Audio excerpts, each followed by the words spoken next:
Well, good to see everyone here this morning. Thank you for joining me. I hope you're all getting ready for Christmas and got your shopping done. I suspect the malls won't get any less busy, but I'm grateful you took some time to visit with me this morning as I give a post-session wrap-up.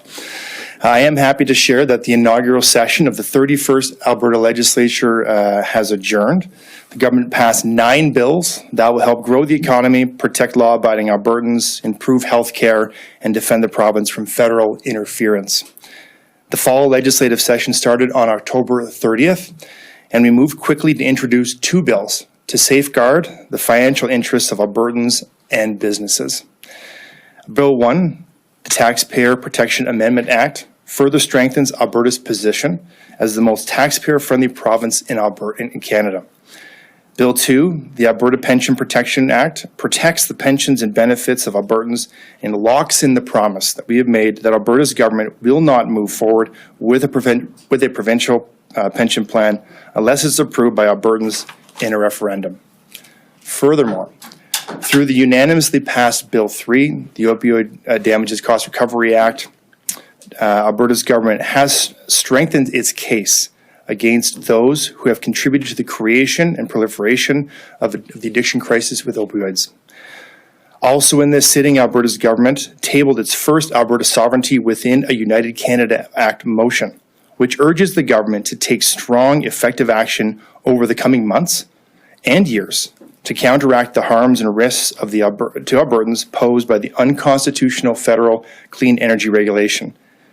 We're continuing to stand for Albertans and deliver on our mandate that we received from voters. Now I turn the time over to my press secretary to moderate questions from the media.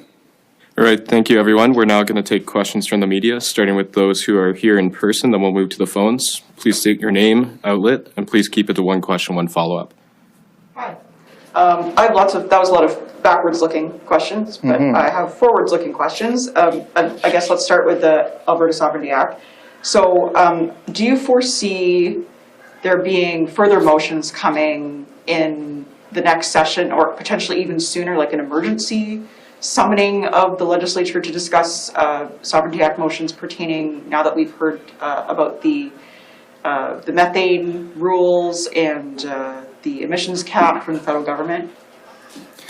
Yeah, the methane announcement was certainly disappointing. I think the bigger issue there is that the federal government continues to move forward with things like this without consulting Alberta. So far as the Sovereignty Act motions are concerned, that has to go through a process through Cabinet. So whether we use it or not, I wouldn't be in a position to speculate. But we do have the Sovereignty Within a United Canada Act, so that should we need to respond to federal infringement on provincial jurisdiction, we'll do just that. That's what Albertans elected us to do, and we're going to continue fighting for Albertans' best interests. And that's what the Premier's overseas doing right now, is making sure that we get Alberta's story out. So we are very disappointed that the federal government refuses to consult Alberta, to respect Alberta. I encourage them to do that, but in the meantime, we'll keep fighting for what's best for the province. And in the forthcoming session, could we expect any kind of legislative move as it pertains to parental permission over use of pronouns, children's pronouns and names in schools? This is something that the education minister said that your cabinet was discussing, so. Yeah, any legislation on that matter, I would probably defer over to the Minister of Education. But we have seen other jurisdictions are having that conversation, and it's one that's happening across the country. So, I would defer to the Minister on that for sure. Yeah. Looking back to the session we just finished, which bill do you think is most important? Well, it's like asking you what your favorite movie is. I mean, you guys start picking with genres, then you go from there. But I think they're all great pieces of legislation. Each one has its own important effect on the province of Alberta, defending our best interest, protecting Albertans where it matters most in their pocketbooks and their homes on the streets. One bill that I feel very strongly about on a personal level as the MLA for Carson 6 is the Opioid Cost Recovery Act. Many of my constituents are stuck tragically in the cycle of addiction, something that has been proliferated by bad actors, and our government is taking real steps towards recovering costs incurred by the healthcare system and making sure those costs go back to helping those who are stuck in that tragic cycle get out of it and getting back to being contributing members of society. So I feel very strongly about that bill. I'm very pleased, and I applaud the Minister of Mental Health and Addiction, my good friend Dan Williams, on his hard work at that. And the UCP promised the creation of a new tax bracket. Should we expect a bill concerning that before or on the day of next budget 2024? Great question. Again, probably going to defer to the Minister of Finance on that.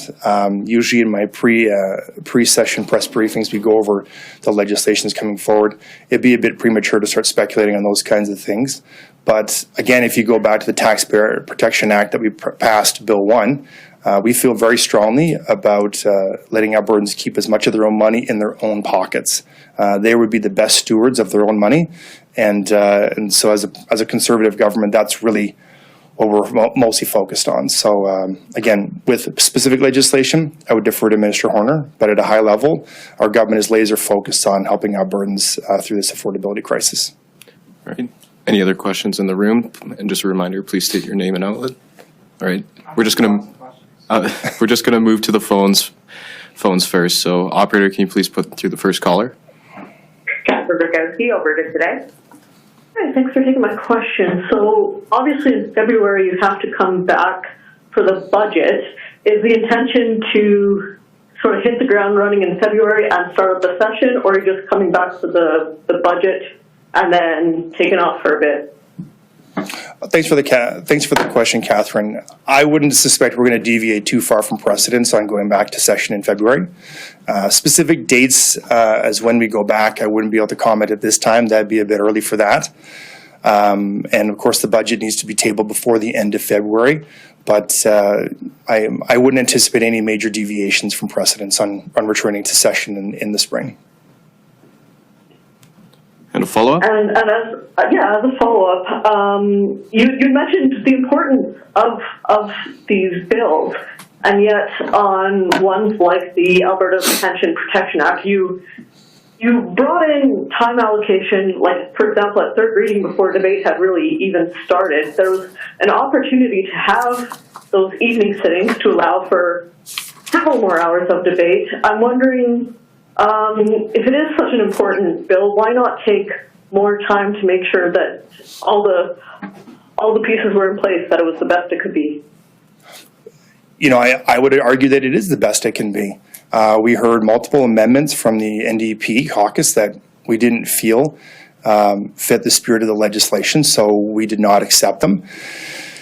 There was ample time to debate that bill, and I feel comfortable with the process that we in the way that we ended the legislature. Time allocation is a democratic procedural motion that has been used by legislatures around the world, including ours and by the NDP when they were in government. It's something that, if necessary, we'll continue to use if we. But looking at the progress we're making on the bills and the open threats the NDP was making with regards to extending session, going into Christmas, or even further, I wasn't prepared to play a game of chicken with the NDP. We have an agenda to fulfill, and that needs to be done in what I think is a timely manner. This is the people's business, and so we use time allocation, which I felt was a fitting use of procedural motion to get us through these legislative pieces, get us through the session, and get these bills to royal assent. All right, that concludes all the time that we have today. Thank you, everyone, for coming. Okay. Requiring or compelling somebody to, an adult. Compassionate intervention. Compassionate intervention. So do you have any insight into when we might expect that to come up? Is that a spring goal, a fall goal, a 2025 goal? Again, you know, when you're asking questions about specific bills, the Minister of Mental Health and Addictions has always made himself readily available, and I would encourage you to reach out to his office. You know, I can only comment on the past session that we just finished. Things like potentially when we return and government procedure, and of course anything related to tourism and sport, which I'd be happy to take questions on as well, which I would argue is a great ministry. But with regards to that, it is a very important part of the Alberta model, and the Alberta model is working. And so I feel strongly that we need to be there for Albertans who are stuck in the cycle of addiction. The timelines and what that bill would look like is a question best directed to the Minister of Mental Health and Addiction, but I think he's doing a great job, and I would encourage you to reach out to him. And what are you hearing from your constituents about their thoughts on leaving the Canada Pension Plan? You know, we're going through the consultation process right now, And I think it's important that we're open and transparent with Albertans. Some constituents may like it, some constituents may not. I don't think I have enough information from them yet, and haven't heard from all of them to make what I think is to grasp a fulsome feeling on it. But the reality is this: it's not just my constituents; it's all Albertans. It's Albertans' money, and as the Minister of Finance and the Premier have said time and time again, that should we decide to move ahead with an Alberta pension plan, which is dealing with Albertans' money, it will be done with Albertans' permission through referendum. One of your job as government house leader is to deal and work with the opposition. How would you describe your relationship with the NDP? I think we had a productive session going through this first fall sitting, the legislative 31st session. I think on both sides of the House we have some work to do with decorum. I would certainly make that case. And I'm always happy to work with the opposition, which is our job as government, and all members of the Legislative Assembly. So there's always room for improvement. But I think that we've been able to work well thus far, and look forward to continuing to work with them throughout the next 3.5 years. And what are you personally doing with your own conduct to try and improve that level of decorum? I think we all have room for improvement, and so I'm committed, as I'm committing to work with my caucus to make sure that we're raising the level of decorum, and making sure that we find ourselves in a position where we are really doing the people's work, and that they are best served by the time that we spend in the legislature. All right, now that's all the time that we have. So thank you everybody for coming. Thank you very much, everyone. Have a very Merry Christmas and a Happy New Year. Thank you. Happy holidays.